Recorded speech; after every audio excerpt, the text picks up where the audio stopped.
I'm going to show images and talk about these 4 walks that are organized as a program of History and Folklore Society. And I'd like to acknowledge that they took place on Treaty 4 and Treaty 6 territories, lands of the Cree, Saulteaux, Dakota, Nakota, and Lakota, and as you will see, very much the traditional territory of Métis. There are underlying themes to the walks, but not ones that were necessarily planned or stated. Participants experience these things and reflect on them in their own ways during the walk and afterwards. I expect for some years after. First of all, you meet and make connections with other walkers and interesting people along the way. There are physical and psychological experiences when walking on the land. You notice the plants, animals, water, sun, and wind, besides your aches and pains, of course. And there are multiple histories, importantly, Indigenous histories and knowledge of places and perspectives, too often overlooked because of the physical presence of buildings, roads, fields, and other developments. That knowledge has been made evident by Indigenous mentors like Richard, shown here on the first walk, and other mentors that have followed. I hope you'll get a sense of these connections as I talk and show the slides. The first walk lasted 21 days and covered 320 kilometers, and there were 28 participants. The green line here shows a trail that was started by Métis families moving between Wood Mountain and the Cypress Hills as early as the 1860s, after establishing an Evernaut at Wood Mountain. It was later used by the Northwest Mounted Police as its main patrol trail between their posts at Wood Mountain and Fort Walsh. Note the communities of McCord, Mancota, Valmarie, and East End along the route. We scheduled programs there to engage residents with their local history. And I'll talk a bit more about those programs when I show the slides. Here's our start at Wood Mountain Post Provincial Historic Site. The fellow in the green jacket is Matthew. He was a prof at Concordia University in Montreal, and it was his idea to walk this trail, which he knew about from growing up in Swift Current. He contacted Saskatchewan History and Folklore Society, and they put him in touch with me since I was somewhat familiar with the route. The Mounties were from Assiniboia. I had invited a representative to give us a send-off by deputizing Matthew and me as honorary Northwest Mounted Police constables, and to entrust us with a dispatch to Fort Walsh as a bit of a heritage reenactment. All the walks were advertised as come and go to make it as convenient as possible to participate. There were only 6 of us who started, and we reached Wood Mountain First Nation about 1 p.m. It happened to be on the weekend of the AGM and powwow. They welcomed us and invited us in for something to eat. We were also fortunate when an elder offered a smudge in one of the teepees to bless us as we started our journey. After this, there was only 4 of us walking for the first 6 days. This is at 6 Mile Creek, 6 miles from Wood Mountain, and about 8 fences we had to crawl through by that time. It is one of 260 markers that were installed in 1961 and 1962 to mark the trail. And one of the objectives of the walk was to locate markers that had not been recorded in the History and Folklore Society database. The fellow on the right is named Hayden, and he came to Montreal. He came from Montreal with Matthew, and he had never seen the prairies before. Richard, who you saw at the start, was the 4th person in the initial group, and he took this photo, as well as the first one on the screen, and several more that will be used in this presentation. So thank you, Richard. We reached McCord by late afternoon on the 2nd day. Friends of mine from McCord offered to organize a potluck supper. About 45 people showed up and for the program that followed. Now, Matthew taught a class on pilgrimage at Concordia, and he gave a presentation showing images of the walks he had undertaken in Europe and Quebec. Thelma Poirier, a writer and local historian from Glentworth, did a poetry reading. And I showed slides like this one of people from McCord in the 1940s and 1950s. They were taken by Everett Baker, who worked in the co-op movement and was well known in the Southwest. This collection of over 3,000 slides was given to Saskatchewan History and Folklore Society. The next day, we did the same thing at the Senior Drop-In Center in Mancota. We put on the coffee and cookies, but here I use some of Baker's images of Mancota folks. and it was fun having people identify them and add their personal notes. And about 30 people attended this program. I had arranged to camp overnight in people's yards on 8 of the days. Here we are after a long, hot day west from Mankota as guests of the aptly named Walker family. They had supper prepared for us and had invited neighbors over for an evening visit. In order to follow the historic trail as close as possible and locate markers, I got permission from about 20 land stewards to cross pastures. We never did walk on seeded fields. I also invited people to join us on horseback. Here are a couple of friends of mine from Swift Current on Pinto Horse Butte between Mankota and Val-Marie. This is also on Pinto Horse Butte with a marker in the distance. And remarkably, it was still standing straight after about 50 years with all the cattle that would have been rubbing on it in the meantime. Here we are at Prairie Wind and Silver Sage in Val-Marie. Matthew and I did our presentations again, and this time we were joined by Trevor Harriott, who was in the area doing some filming related to community pastures. And that's Trevor seated second from the left side.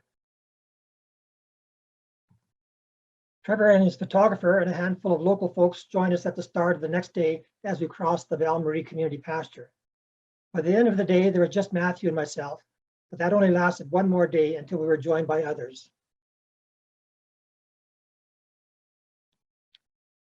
This is on the north edge of the Frenchman Valley, south of Shaunavon. And for some of those walkers that were with us 2 summers ago in 2020, you'll recognize the area from our walk that year.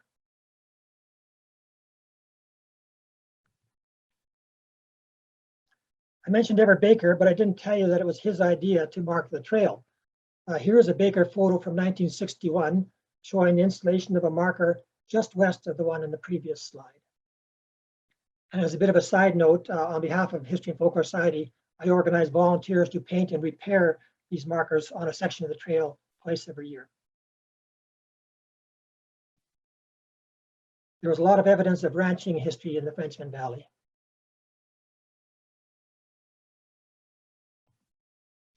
At East End, we took a day off from walking, but we didn't rest. I had arranged several activities for the day and advertised quite widely. We had people come from as far away as Saskatoon and Regina. This slide shows a guided tour of Chimney Coulee, just north of East End. It was the location of an early Métis settlement where Isaac traded for the Hudson Bay Company, and also the location of the first Northwest Mounted Police outpost between Wood Mountain and Fort Walsh. We ended the day with a catered supper at well-known Jack's Cafe, complete with a reading by Candace Savage from her book, The Geography of Blood. And that's Candace on the right-hand side in the pink. The guy with his back to us is Harold. It was his 79th birthday that day, and he turned 85 this past summer and has participated in every walk up to 9 days. In A Geography of Blood, Candace Savage wrote about the indigenous starvation camps at Cypress Lake in the early 1880s. Here is Cypress Lake in a more pleasant light. We camped there overnight, and Richard led a smudge at the lakeshore in the morning.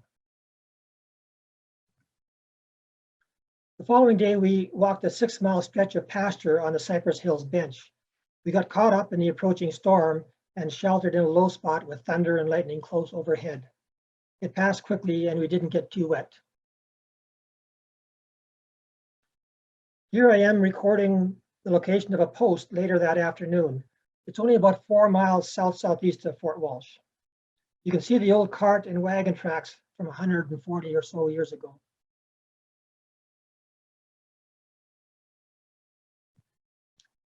We spent the night at a ranch south of Fort Walsh, and the next morning our host showed us the log house that he had grown up in. You can see the original house at the center with wings added on both sides as the family grew.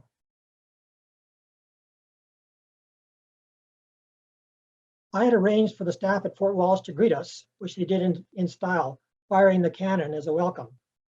As a devoted Northwest Mounted Police constable, I presented the commanding officer with a dispatch from Wood Mountain. Here's Matthew again. He'd arranged for a friend at Brockville, Ontario to send him some dirt from Walsh's grave there. He had sprinkled some at the flagpole at Wood Mountain when we started, and here he is leaving the rest of it in front of where Walsh's office once stood at Fort Walsh. Then Richard led a smudge outside the fort walls to complete the walk. Now on to walk number 2 from Swift Current to Battleford on what was known as the Battleford Trail in 2017. Just a bit of historic notes. The railway reached Swift Current in December of 1882, making it the closest rail link to the Battleford district. The first trip between the two settlements was led by a Métis freighter named Goodwin Marchand, who left Battleford in April 1883. This is the heritage marker and original trail ruts at a designated municipal heritage site on the north side of number 1 highway in Swift Current, and that's where we started the walk. The walk was 19 days. We traveled 300 kilometers and 20 people participated at various lengths of time. I invited a good friend and local Métis elder, Cecile, and the local staff sergeant to provide some remarks to about 75 people who came out for the send-off. The Northwest Mounted Police patrolled the trail for several years, so that's why the RCMP connection to that history. The Art Gallery of Swift Current sponsored Métis heritage workshops, including weaving, dancing, and music at the site to coincide with the departure. And the dance instructor is in the middle. The Art Gallery also had a replica Red River cart constructed. The cart with the horse and driver led a procession of about 50 people, young and old, to the north outskirts of the city. And again, Richard led us in a smudge and then we were on our way.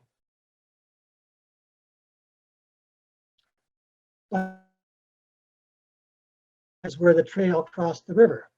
Métis families have lived nearby in the early years and played a role in ferry service, mail delivery, and the construction of Goodwin House, seen here.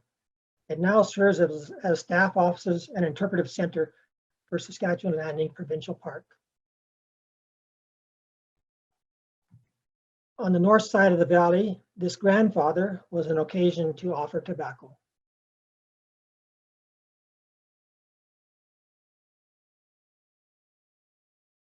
We are having a bit of fun on the grounds of the Kyle Museum.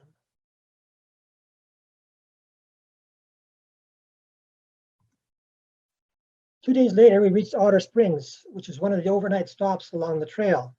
It was named after Colonel Otter, who spent the night there with his troops on the march north in 1885. The spring is still active, and a local family said that Indigenous people still leave offerings there on occasion. So it must have a significance that goes well back in time. Here's Richard again after a refreshing drink from the spring, despite the presence of cattle in the pasture nearby. The next day, a local farmer that I had gotten permission from to cross his land decided to walk with us for the day. He thought he knew where the trail ran, so half of the walkers followed him. I thought it followed a different route into the hills, so the other half of the group followed me. You can see evidence of the trail here, which confirmed we were on the right track. We end up waiting about an hour for the others to catch up to us on the west side of the hills. This fellow is Fred. He was a Lutheran pastor from Ontario, resting at the top of the hills. I'm showing him just to make a note that we had at least one person from out of province join us for each of the walks. Unfortunately, Fred developed some shin splints halfway through the walks, so he drove one of the support vehicles the rest of the way, which is an important task. We camped for the night at the community of Greenan, which now consists of only one building, the one-room school, which is occasionally used as a community hall. Our farmer friend had arranged for some of his neighbors to come by and share a potluck supper.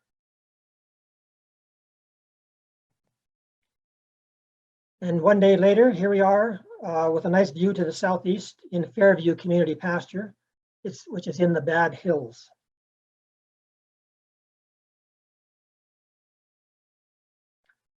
Like the first walk, we stopped at 4 communities along the way for public presentations on the history of the trail. This is in the hall at Fisk. About 30 people attended. It was also a chance for local folks to share their knowledge of and family connections to the trail. We rented the hall, we used the washrooms and kitchen, and then we slept in tents outside.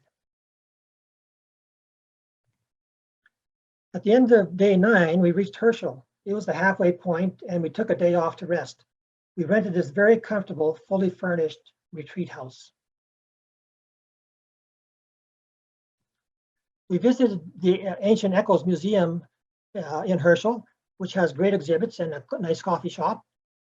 And we also visited some nearby archaeological sites. Here we are with a local guide leading us to see the Herschel petroglyph, a site of spiritual importance to many indigenous groups.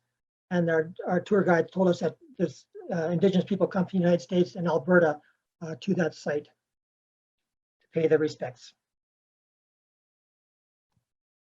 2 days later, a bit of rain and a surprise welcome with gifts of carrots and cinnamon buns. The woman in the blue jacket is Connie, who was a teacher at a colony near Frontier. It happened to be the sister colony to this one, so they made a nice connection. Here we are at 60 Mile Bush, another historic stopping spot along the trail.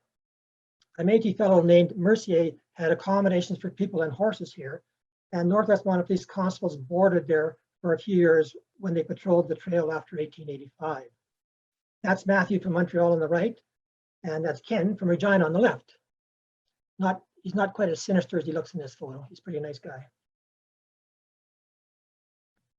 60 Mile Bush is 60 miles from Battleford, and this is evidence of why it got that name. We're actually walking west here for a couple of miles because the trees were so thick we had to skirt around them. By mid-afternoon, we arrived at the home of the Heather family on their farm west of Bigger. We had planned to camp there for the night, but since I had arranged a presentation at the museum in town that evening, we opted for a bed and shower at a motel instead. About 60 people came out for that presentation. Skipping ahead a few days, we stayed the night at Mosquito Grizzly Bear's Head Lean Man First Nation, south of Battleford, which is also one of the overnight stops on the trail in historic times. We were kindly treated to supper as well, but it happened to be territorial days in North Battleford that weekend, so there weren't many people around. But we did have a nice visit with a few folks. In the morning of the last day, we stopped at the site of Government House, which was capital of the Northwest Territories from 1876 to 1883. It was subsequently an Indian industrial school for 30 years. It burned down in 2003. And members of the local historical society gave us a tour and then later on treated us for lunch at Fort Battleford.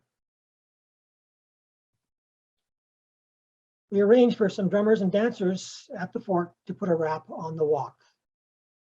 And from there, we headed our separate ways. Okay, on to the third walk in 2019. It's a portion of the Carleton Trail, which ran from Winnipeg to Edmonton, or Fort Garry to Fort Edmonton at that time. So here's a map of the route, again, the green line. The walk was 180 kilometers and lasted 9 days, and there were 21 participants. We started at original Humboldt, which is an archaeological site about 6 miles southwest of Humboldt. It was the location of a telegraph station along the Carleton Trail. And this is just before we got started on our walk, and just by chance, a local Métis woman came by and shared her family history, which was connected to the trail. So it was a really nice surprise and send-off for us before we got started. In 1885, Canadian militia held Chief Whitecap and his followers at this site for a while. And Whitecap was later charged with supporting the Métis and was sent to Regina for trial. On the second night, we camped at this very lovely farm, which was located at a spring that was used by people traveling the Carleton Trail in previous times. And the family still used the water from that spring for their own use.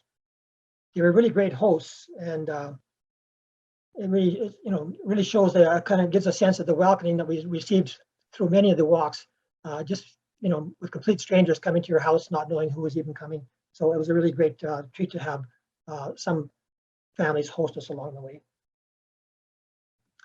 That night was cool, so we had a sing-along in our host's shop.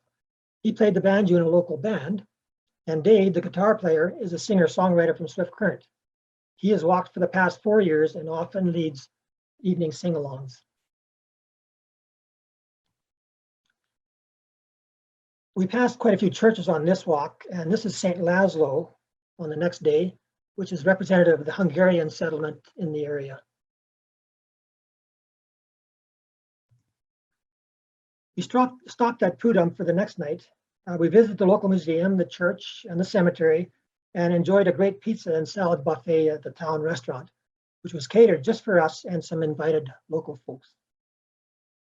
We rented the rink overnight for the showers, washrooms, and kitchen, and then tented outside. This is our lunch stop on the next day, a church with German heritage.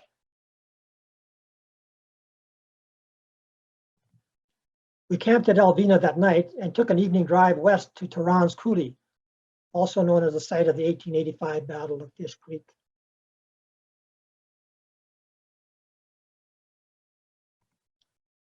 Another day, another church, and another lunch stop. This is St. Mary's Ukrainian Catholic Church, northwest of Alvina.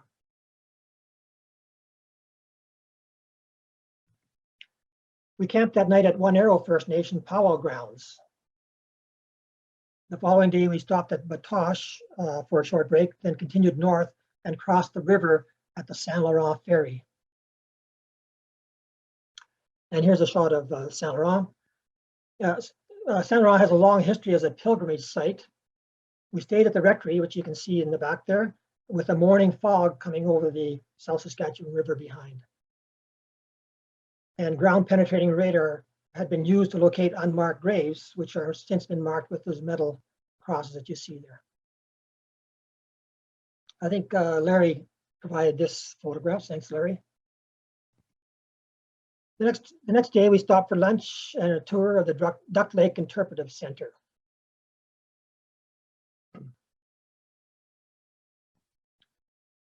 And on the last day, here we are having breakfast in the rectory. We drove west of Duck Lake to Beardy's and Okamasas First Nation, where we had left off the day before. Again, we managed to hit powwow weekend, so most of the people were in town for that.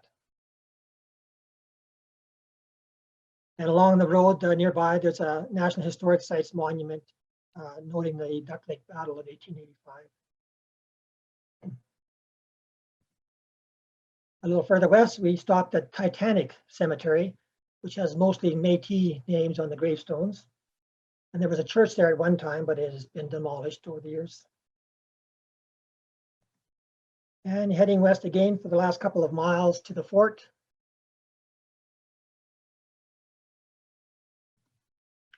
Here we are having a kind of a final photograph with smiles all around.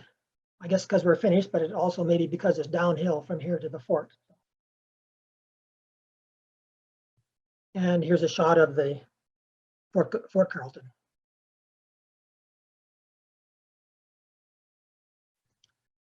Okay, the final trek was this last summer from Fort Ellis to Fort Capel. It took 11 days. We walked 180 kilometers, and there were 32 participants. And just a bit of a history note, Fort Ellis was a main provisioning site for pemmican in the fur trade period. It was on the Carleton Trail and was a hub for several other trails that branched off west and northwest from there.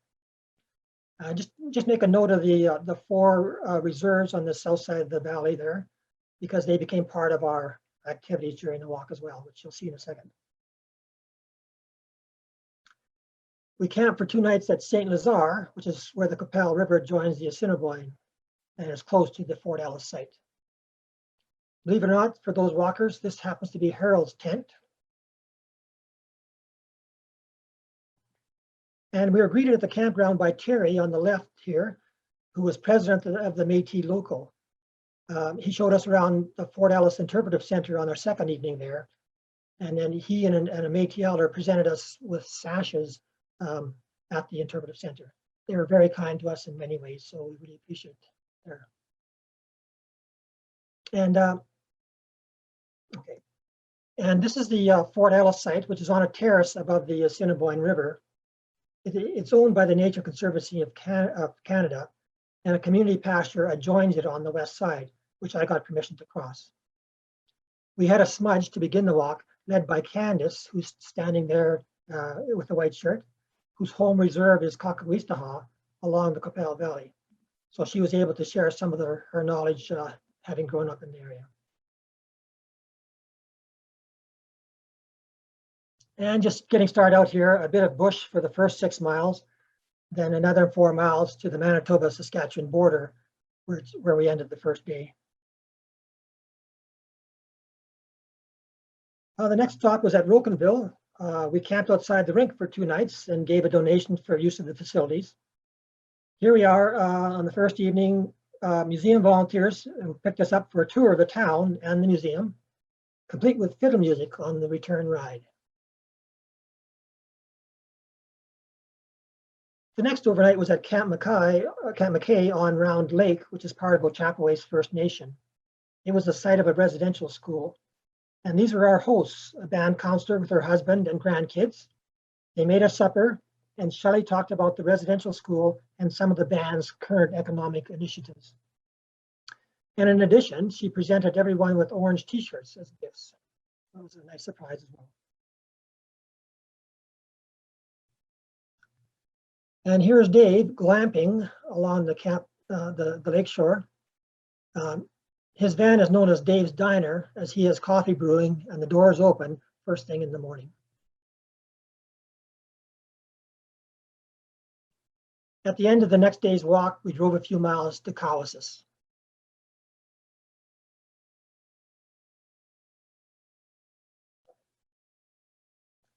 Here we are a couple of days later in the Qu'Appelle Valley. You can see a support vehicle behind. There's also one ahead of us. And I'm just going to pause and just maybe send a shout out to Tara, Larry, and Connie, who have been faithful support vehicle drivers for several years.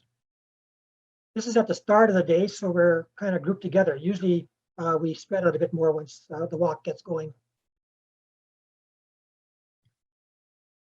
We had lunch that day next to a Presbyterian church at Ellisboro, which was an early settlement in the valley. Before the settlement, it was known as Resette's Crossing.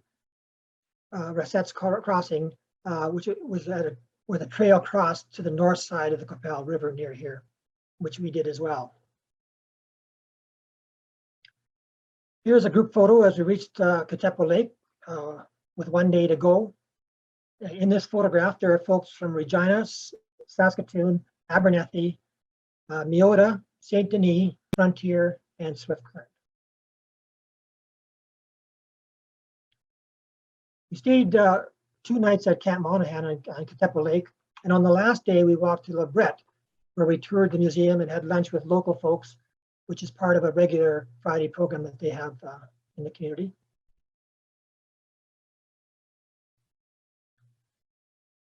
There was a memorial at the cemetery beside the cathedral. This monument was to honor Father Huguenot, who established the La Brette Indian Industrial School in 1884. But the statue of him, which was on top of this monument, and the plaque, which you can see has been removed, they were taken down last June 21st.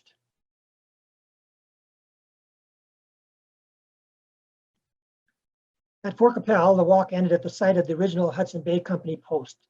We had a quick tour of the museum there and then said our goodbyes. This marker commemorates the Qu'Appelle Valley crossing, where 11 historic trails converged. So it just gives an indication of how important Fort Qu'Appelle and that area was in the early days. One of the fun things we did on the second walk to Battleford was to make up haikus. So I'm going to end the talk with this one from Richard, which sums things up very nicely.